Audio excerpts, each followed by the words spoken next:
हरिद्वार में 3 दिवसीय वेद विज्ञान महाकुंभ का आयोजन हो रहा है। वेद विज्ञान महाकुंभ के आयोजन में बड़ी हस्तियां देश की यहां पर शामिल होने जा रही हैं, जिसमें उपराष्ट्रपति जगदीप धनखड़ हैं, रक्षा मंत्री राजनाथ सिंह हैं, यूपी के मुख्यमंत्री योगी आदित्यनाथ हैं, कई प्रदेशों के राज्यपाल हैं। इसके अलावा अगर बात करें तो संघ प्रमुख मोहन भागवत हैं।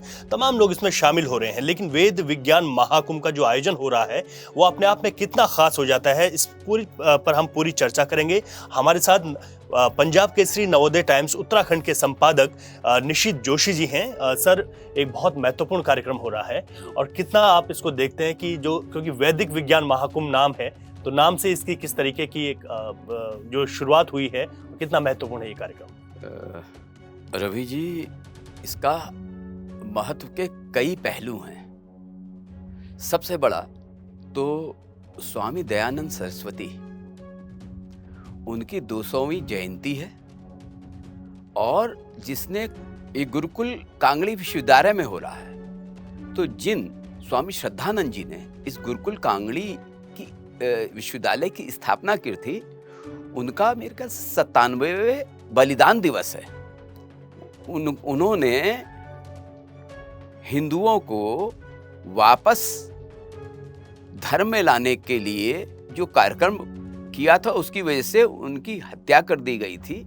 उस समय ये कार्यक्रम हो रहा है और इससे ज्यादा महत्वपूर्ण ये है कि इस समय प्रतिनिधि सभाएं खंड खंड में वितरित हैं, अपने स्वार्थों में लग गई हैं। मसलन प्रतिनिधि सभा पंजाब अलग हो गई है, प्रतिनिधि सभा हरियाणा अलग हो गई है, प्रतिनिधि सभा दिल्ली ने अपना अस्तित्व बना रखा है। और इस समय में गुरुकुल कांगड़ी में जो वीसी बनाए गए थे, वो शायद मेरठ से सांसद हैं, प्रोफेसर डॉक्टर सतपाल सिंह। उनका जो यहाँ पे वीसी बनाए गए थे, उस पद को लेकर अदालत में एक वाद चल रहा है। इनका शायद इस फरवरी में इनका कार्यकाल भी समाप्त हो रहा है। ऐसे समय में इतने लोगों को एक मंच पे बुला लेना एक बड़ा मैसेज दिया है। सतपाल सिंह ने एक बड़ी लकीर खींच दी है कि अगर हम समग्र रूप से एक होकर काम करें तो हम प्रतिनिधि सभा के मंच से बहुत बड़े काम कर सकते हैं। उन कामों को कर सकते हैं जिसके लिए सभा की स्थापना की गई थी और जिसके लिए वो बलिदान हुआ था। सर, इसमें महत्वपूर्ण ये भी है कि क्योंकि संघ के प्रमुख मोहन भागवत इसमें शामिल हो रहे हैं, रक्षा मंत्री राजनाथ सिंह आ रहे हैं, उपराष्ट्रपति जगदीप धनखड़ शामिल हो रहे हैं, और क्योंकि इतनी बड़ी हस्तियां आ रही हैं, तो किस तरीके का, क्योंकि अपने आप में कार्यक्रम बड़ा हो जाता है, महत्वपूर्ण हो जाता है, इतनी हस्तियों का एक साथ शामिल हो जाना। देखिए, इसमें पतंजलि के रामदेव जी भी आ रहे हैं, योग गुरु। उधर आरिफ मोहम्मद खान जैसा राज्यपाल आ रहा है, जो सनातन को, हिंदुइज्म को, गीता को, भागवत को शायद बहुत बड़े बड़े हिंदू विद्वानों से अधिक अच्छी तरह समझता है।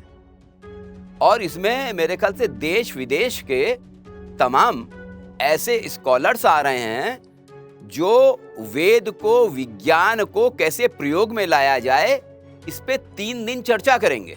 मोहन भागवत जी का यहाँ आना अपने आप में एक बड़ा संदेश देता है। उपराष्ट्रपति जगदीप धनखड़ ने आज उसका उद्घाटन किया है।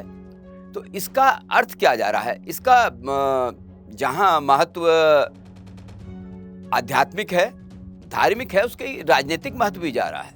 राजनीतिक महत्व ये जा रहा है कि क्या भारतीय जनता पार्टी इस मंच का भी उपयोग करके एक और बड़े कैनवस पर अपने को स्थापित करने जा रही है, और जो 2024 का जो चुनाव है उसमें बहुत बड़ा रोल अदा करेगा। और जो डॉक्टर सतपाल सिंह ने ये काम किया है, इतनी बड़ी लकीर खींच दी है, उनका कद इससे बहुत बड़ा हो गया कि कोई भी ऐसा व्यक्ति नहीं था जो एक मंच पर इतने लोगों को ला सकता था। तो ये बहुत बड़ी उपलब्धि है गुरुकुल कांगड़ी की और आर्य सभा की। अब इसको अगर सभी लोग एकजुट होकर इस पे काम करेंगे, सभी प्रतिनिधि सभाएं, तो ये देश और दुनिया में बहुत बड़ा मैसेज जाएगा। और जिस उद्देश्य से स्थापना की गई थी आर्य प्रतिनिधि सभा की, आर्य समाज की, शायद वो कार्य अब जाके पूर्ण होने के लिए अग्रसर होगा। बिल्कुल सर, जैसे झारखंड के जो राज्यपाल हैं सीपी राधाकृष्णन यहाँ आ रहे हैं, केरल के राज्यपाल आरिफ मोहम्मद खान आ रहे हैं, तो खुद हरिद्वार के अगर बीजेपी से सांसद की बात करें रमेश पोखरियाल निशंक भी हैं, बहुत बड़े नाम हैं जो यहाँ पर आ रहे हैं और जो वैदिक और विज्ञान को जानते हैं, जैसे कि आपने जिक्र भी किया।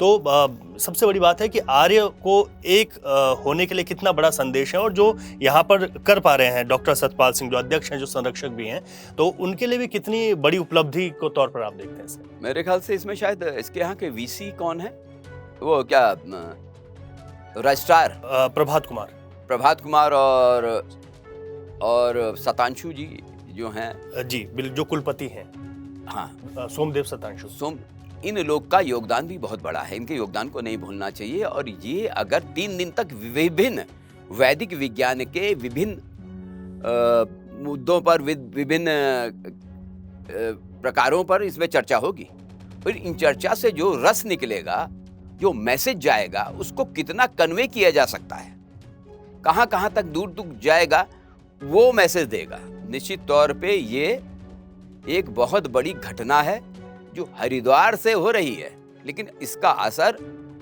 राष्ट्रव्यापी और विश्वव्यापी होगा। आने वाले समय में लोग इसको देखेंगे। जो 2014 के बाद, नरेंद्र मोदी के उदय के बाद जो शुरू हुआ है हिंदू जागरण, और ये सब उस समय हो रहा है जब राम जन्मभूमि का भी कार्यक्रम चल रहा है, तो ये अपने आप में बहुत बड़ा काम है। और आर्य प्रतिनिधि सभा, इसके लिए मैं गुरुकुल कांगड़ी वालों को बहुत बधाई देता हूं कि इन्होंने इतना बड़ा कार्यक्रम किया, आयोजन किया है। और सर, सबसे महत्वपूर्ण ये है कि स्वामी दयानंद सरस्वती की 200वीं जयंती है, स्वामी श्रद्धानंद के जो 97वां बलिदान दिवस है, और इस मौके पर की गई है। जी जी जी, अब यही तो, अब जिन लोगों ने आर्य प्रतिनिधि सभाओं को अपने निजी स्वार्थों के लिए बांट लिया है, उनको सोचना पड़ेगा कि इन संस्थाओं की स्थापना क्यों की गई थी। और आज फिर देखिए विदेशी फंडिंग आ रही है, चाहे वो मिशनरीज से आ रही हो, चाहे वो इस्लामिक कंट्री से आ रही हो। धर्मांतरण की खबरें आप रोज पढ़ते हैं। अगर उनके उद्देश्य को पूर्ण करना है तो इनको निजी स्वार्थों को तो छोड़कर एक मंच पे आना चाहिए और इस तरह के कार्यक्रमों को आयोजन करना चाहिए। इस तरह के लोगों को एक मंच पे बुलाना चाहिए ताकि बड़ी एक आवाज बन के पूरे विश्व पे हम बता सकें कि हम कौन हैं और हम क्या कर सकते हैं। बस इतना ही कहना चाहूँगा। बिल्कुल सर। तो जिस तरीके से वैदिक विज्ञान महाकुंभ का आयोजन हरिद्वार में चल रहा है और उस पर जो खास जानकारी है कि इसका पूरा महत्व क्या है, वो हमारे उत्तराखंड के पंजाब केसरी नवोदय टाइम्स के जो संपादक हैं निशित जोशी जी ने बखूबी बताया है कि आगे जाकर ये कितना बड़ा संदेश जो है यहाँ से निकलने वाला है। बहुत बहुत धन्यवाद। नमस्कार।